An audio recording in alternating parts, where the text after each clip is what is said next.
Hello everyone, welcome back to my channel. और कैसे हो आप सभी। उम्मीद करती हूँ आप सभी बहुत अच्छे होंगे, सेहतमंद होंगे, खुशहाल होंगे, अपना अच्छे तरह से ध्यान रख रहे होंगे और हम सब भी अच्छे से हैं। और इस वीडियो में मैं आपके साथ शेयर करने वाली हूँ मेरा evening to morning routine. Evening तो फन फील्ड थी, ज़्यादा कुछ काम नहीं था, बट मॉर्निंग में बच्चे भेजने होते हैं स्कूल, तो वो रूटीन मैं आपके साथ शेयर कर रही हूँ।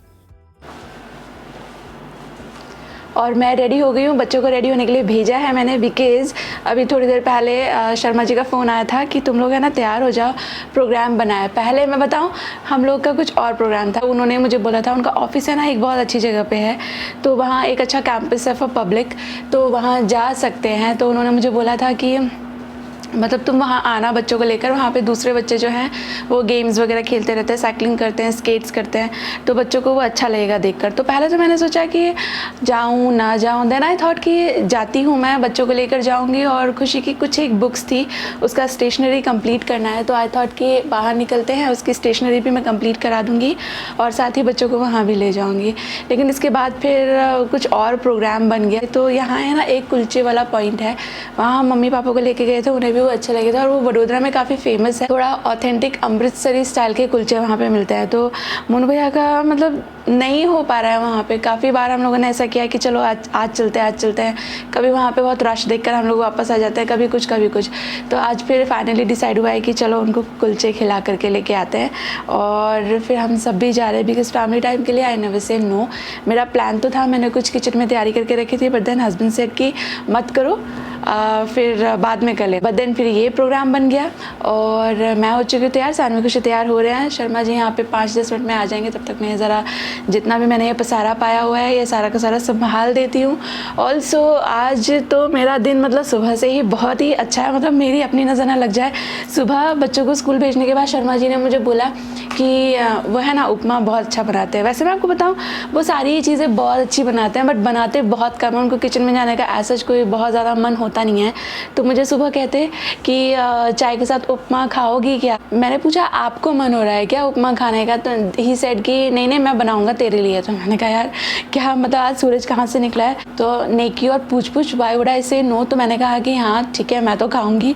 तो उन्होंने मेरे को उपमा बना के खिलाया। उसके बाद फिर आज शाम में शानू ने मुझे बहुत अच्छे से चाय भी बना के पिलाई, और चाय भी बहुत अच्छी बनाई थी। वो है ना चाय में बहुत इंटरेस्ट नहीं लेती है, वो कॉफ़ी अच्छी बनाती है और कभी कभार उसको मतलब she is a coffee person. और चाय भी बहुत अच्छी बनाई थी। तो मेरा तो दिन अभी तक बहुत अच्छा जा रहा है। अभी मैं खाना बनाने वाली थी तो शर्मा जी ने कहा कि तैयार हो जाओ, हम जाएंगे बाहर।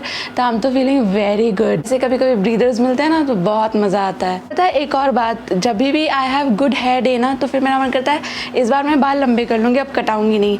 फिर मेरे बाल फिर झड़ने लगते हैं, मुझे स्ट्रैंड्स दिखते हैं, तो मुझे लगता है नहीं नहीं मुझे बड़े नहीं करना है, मैं इनको कटा ही लूँगी। क्योंकि मेरे है ना पता नहीं क्यों, आप ये लेंथ देख रहे हो, बस इट इज़ ऑप्टिमम। इसके बाद मैं बढ़ाती जाऊँगी तो मेरा हेयर फॉल बढ़ने लगता है, पता नहीं।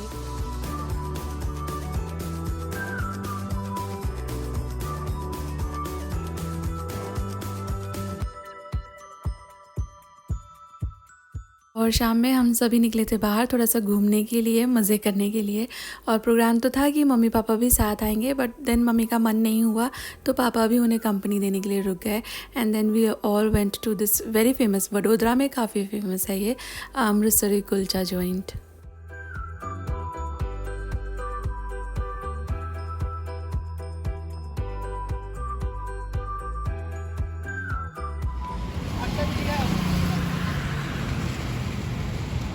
वो दोनों है ना सेलिब्रेट कर रहे हैं क्योंकि शर्मा जी हार गया शर्त। और फिर मन हो रहा था आइसक्रीम खाने का, तो वडोदरा में ये जो राजस्थानी कुल्फ़ी मिलती है ना, ये बहुत अच्छी मिलती है।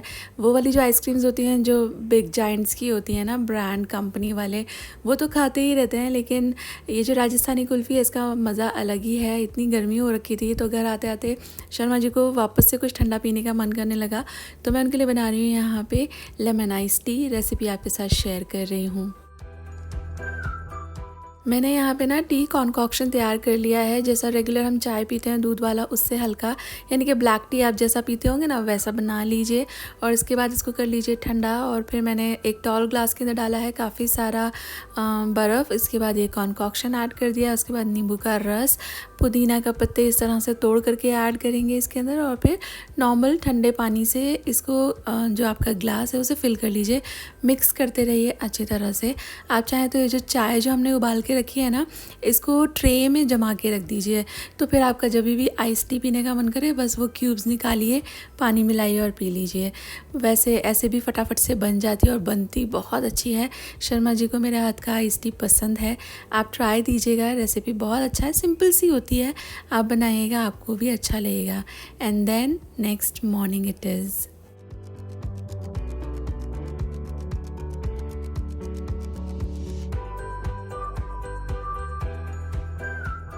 बच्चों को स्कूल भेजने की तैयारी हो रही है, तो मैं फटाफट से उनका टिफ़िन बना रही हूँ। आज कई सारे आपके साथ शॉर्टकट्स शेयर करूँगी। तो मैं है ना ढेर सारा पनीर ले आती हूँ और इसको फ्रीज़र में स्टोर कर देती हूँ। और जब चाहिए होता है तो उसे निकाल के या तो पानी में डुबा के रख दीजिए या तो फिर फ्रिज के अंदर रख दीजिए और अगले दिन आप इस्तेमाल कर सकते हैं। मैं रात को किचन क्लीन करके सोती हूँ, बट देन फिर सुबह मुझे थोड़ा अच्छा लगता है प्लेटफॉर्म एक बार वाइप कर लेना, तो इससे इंश्योर हो जाता है कि हाँ सब साफ़ ही रहता है। तो इस तरह से ना आप 1 किलो पनीर ले आइए और उसको टुकड़े टुकड़े करके रख दीजिए, जैसे कि 100 ग्राम के 10 टुकड़े या 200 ग्राम्स के 5 पीसेस। और उसके बाद जैसे आपको चाहिए वैसे वैसे आप उसे थौ करके इस्तेमाल कर सकते हो। आपको एवरी टाइम पनीर के लिए मार्केट जाने की ज़रूरत नहीं होगी। तो मैंने पनीर का एक चंक जो है वो फ्रिज में रख दिया था और उसके बाद फिर मुझे इस्तेमाल करना था, तो मैंने उसे पानी में डुबो लिया है, धो लिया है अच्छी तरह। तो मैं सबसे पहले सुबह में आटा लगा देती हूँ, क्योंकि हम जब उठते हैं ना तो एकदम से इंटरेस्ट नहीं आता है किचन में जाने का। मैं ये नहीं कह रही कि नींद आ रही होती है, हम लोग ज़्यादातर फ्रेश हो ही जाते हैं। मैं तो अपनी सुबह की मेडिसिन होती है मेरी थायराइड की, वो भी ले लेती हूँ, तो वेकअप तो हो जाता है, लेकिन एकदम से किचन में जाओ ऐसा दिल नहीं लगता। तो मैं सबसे पहले आटा लगा देती हूँ, इससे फिर वो एक जो प्रोसेस में आने का जो काम होता है ना वो शुरू हो जाता है। ऑल्सो थोड़ा सा फिर इंटरेस्ट आने लगता है किचन के काम करने में कि हाँ अभी ये हो जाएगा। और आटा को थोड़ा सा रेस्ट की भी ज़रूरत रहती है, तो सबसे पहले ये काम कर लें।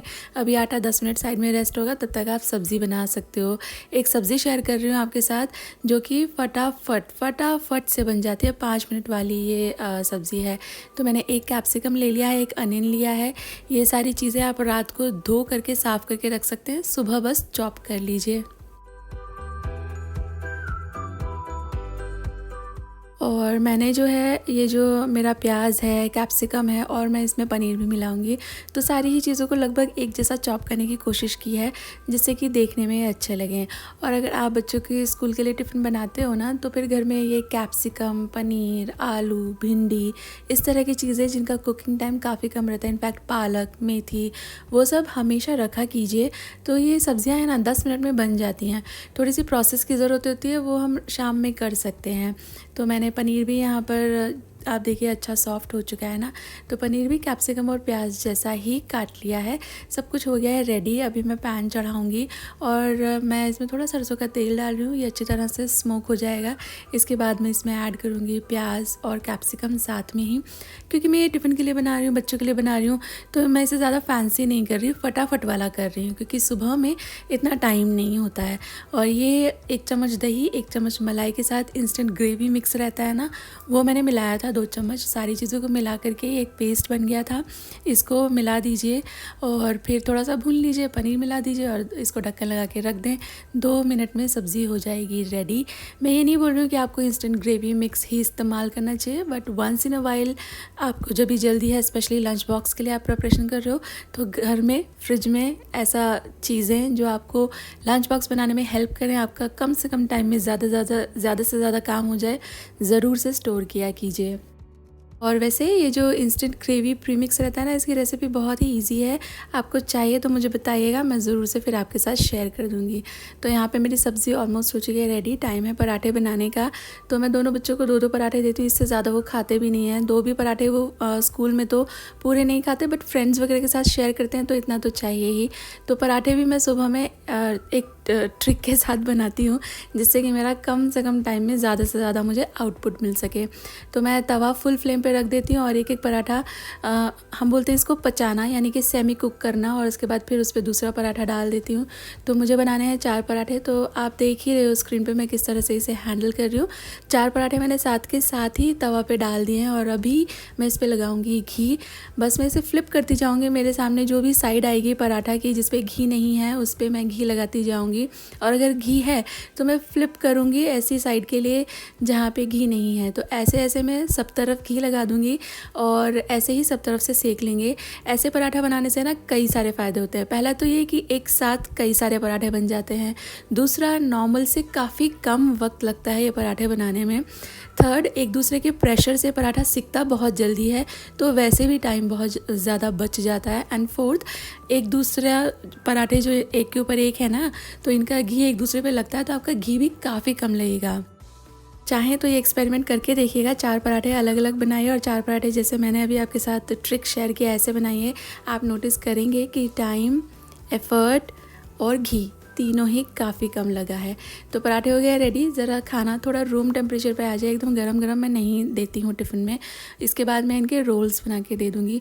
आप इसको अलग से सब्ज़ी और अलग से पराठा इस तरह भी बच्चों को दे सकते हैं, बट मेरे पास ये जो टिफ़िन है ना इसमें 3 कंटेनर है और बाकी 2 में तो मैंने फ्रूट एंड सैलड ऑलरेडी काट के रख दिया है, तो इसलिए मैं पराठा और सब्ज़ी का रोल बना रही हूँ। और इस तरह के रोल्स वगैरह होते हैं ना, वो लंच बॉक्स के लिए बहुत अच्छे रहते हैं, बच्चों को बहुत कन्वीनियंट हो जाता है खाना खाने के लिए। और मुझे है ना एक दोस्त ने बताया था कि दी आप ये पार्चमेंट पेपर मत यूज़ किया करो क्योंकि ये सिंगल यूज़ होते हैं, आप बी वैक्स वाला ट्राई करो।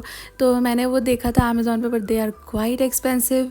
तो मैं अभी कॉन्टम्पलेट कर रही हूँ, हालांकि they are environment friendly, they could be used again, लेकिन थोड़ा सा एक्सपेंसिव है, तो मुझे थोड़ा वक्त लगेगा समझने के लिए उसको कि ख़रीदना है कि नहीं ख़रीदना है। फ़िलहाल मेरे पास ये रोल है तो ये भी मुझे अभी इस्तेमाल तो करना ही है। तो ये हो चुका है, मेरे बच्चों का टिफ़िन तैयार। फिर शर्मा जी ले गए हैं उन्हें बस स्टॉप तक, वो मैं आपको कई बार बता चुकी हूँ। तो जब तक वो लेकर आते हैं, मतलब बच्चों को ड्रॉप करें और वापस घर आते हैं ना, तब तक मैं हमारा जो चाय नाश्ता रहता है शर्मा जी और मैं वो तैयार कर लेती हूँ। तो मैंने चाय चढ़ा दी और अभी हम दोनों के लिए जो पराठे सेकने हैं वो भी मैं फटाफट से सेक लूँगी। सब्ज़ी रेडी ही है, एक बार मेरे पराठे सीख जाएंगे तो सब्ज़ी ज़रा सा मैं गर्म कर लूँगी, तब तक चाय भी स्लोली साइड में गैस पर तैयार हो ही जाएगी।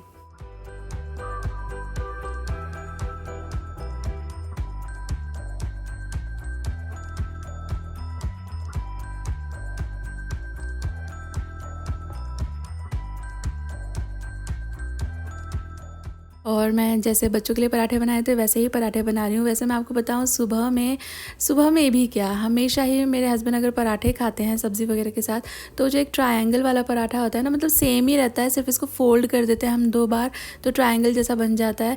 मेरे हस्बैंड बोलते हैं कि साइकिल की सीट होती है ना, ऐसे लगते हैं वो पराठे, और वो काफ़ी परत वाले सॉफ्ट होते हैं, ऊपर से क्रिस्पी अंदर से सॉफ्ट। तो शर्मा जी को वो बहुत ज़्यादा पसंद है।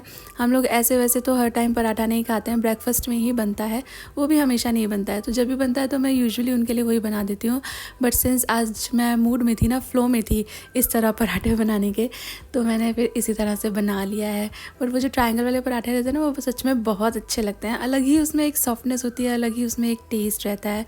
और सुबह में मुझे पराठा मिले ना मिले, नाश्ता मिले ना मिले, मेरी अदरक वाली चाय मिल जाए तो आहा, मेरी मॉर्निंग की गुड मॉर्निंग हो जाती है। तो हमारा चाय नाश्ता हो चुका है, इसके बाद मुझे किचन समेटना है। तो किचन समेटने से पहले भी 2-4 काम मैं आजकल निपटा लेती हूँ, तो वही सब मैं यहाँ पे कर रही हूँ। एक्चुअली मैंने आटा लगाया था तो वो थोड़ा सा ज़्यादा हो गया था, हम सब लोग का हो चुका है खाना, तो जो बच गया है उसे मैं वापस से निकाल के रख दूँगी फ्रिज के अंदर, तो लंच या डिनर में किसी वक्त ये काम आ जाएगा। और मेरा ये जो बर्तन है इसे हम लोग परात बोलते हैं, जिसमें मैं आटा लगा रही हूँ, तो ये हो जाएगा खाली, ये धुल जाएगा। फिर मुझे लंच डिनर के लिए जब रोटी बनाना रहेगा तो मुझे ये अवेलेबल हो जाएगा। इसके बाद प्लेटफॉर्म और वो सारी चीज़ें जो अभी मैंने कुकिंग करते हुए जिनको भी हाथ लगाया है, वो सारी मैं एक बार से पोंछ दूँगी, क्योंकि वैसे तो मैं घड़ी घड़ी हाथ साफ़ करती रहती हूँ, बट थोड़ा सा तेल के आटे के हाथ हो ही जाते हैं, चीज़ों पे लग ही जाते हैं।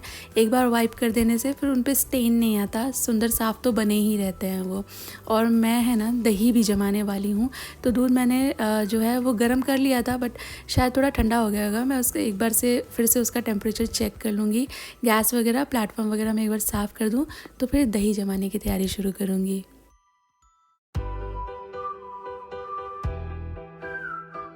और घर में दही बनाना बहुत ही आसान है, लगभग हर घर में बनती है। बट आप में से वो सभी लोग जो नए हैं किचन में, आपको अगर थोड़ी हेल्प चाहिए तो मैं थोड़ी सी रेसिपी और मेरे टिप्स एंड ट्रिक्स आपके साथ शेयर कर देती हूँ। ये है मेरा curd maker which is so friendly, बहुत ही अच्छा रहता है ये किचन में। गर्मियों में उतनी भी इसकी ज़रूरत नहीं होती क्योंकि गर्मियों में वैसे ही टेम्परेचर ज़्यादा रहता है, बट सर्दियों में जब ठंडक रहती है तो ये बहुत काम आता है दही जमाने के लिए।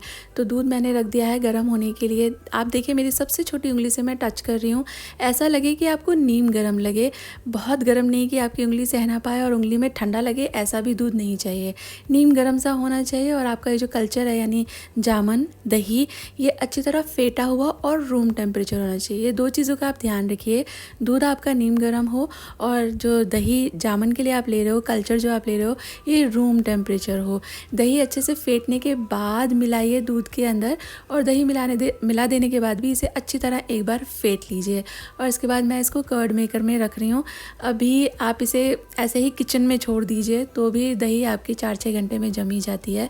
मैं इसको ऑन करके रख दूँगी, 3-4 घंटे में इसके अंदर भी दही जम जाएगी। और आज मुझे बनाना है घी भी, तो मैंने पतीला खाली कर लिया था ना, दही जमाया था, तो इसका जो मलाई है वो मैंने इसी में रहने दिया है। मैं यूजुअली मलाई निकाल के स्टोर कर देती हूँ, बट आज मुझे घी बनाना है ना, तो मैं सारी की सारी मलाई पतीले में निकाल के रख दूँगी और ये रूम टेम्परेचर थोड़ा सा आ जाएगा तो फिर मैं इसकी मलाई से बटर बनाऊँगी और उस बटर से घी।